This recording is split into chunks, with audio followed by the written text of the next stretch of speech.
Індеті саналатын сыбайлас жемқорлықпен күрес бұл адамзаттың басты миссиясы екені мәлім. Аталмыш мәселенің алдын алу үшін өңірімізде түрлі шаралар легі қолға алынған. Сыбайлас жемқорлыққа қарсы күрес агенттігінің жанынан құрылған мобильді топ өкілдері Орал қалалық мәдениет және тілдер бөлімінде қызмет жасайтын мамандармен кездескен болатын. Аталмыш кездесуде қоғамның індетімен күресуді үндеп жүрген мамандар ағымдағы жылы атқарған жұмыстарын жіпке тізіп, сыбайлас жемқорлықтың фактілерін баяндады. Парасыз болашаққа бірге атты жиынның басты мақсаты мәдениет саласында қызмет ететін қызметкерлерге сыбайлас жемқорлықтың зардабы мен зиянын тыңғылықты түсіндіру болды. Орал қаласы әкімдігінің мәдениет және тілдер дамыту бөлімі мен сыбайлас жемқорлыққа қарсы іс-қимыл агенттігінің Батыс Қазақстан облысы бойынша департаментін бірлесіп өткізіп отырмыз.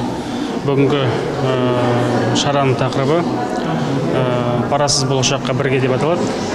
Оның ішінде осы тақырыптағы өкілетті азаматтармен сыбайлас жемқорлыққа қарсы мобильдік топпен біздің қалалық мәдениет қызметкерлерінің кездесуі.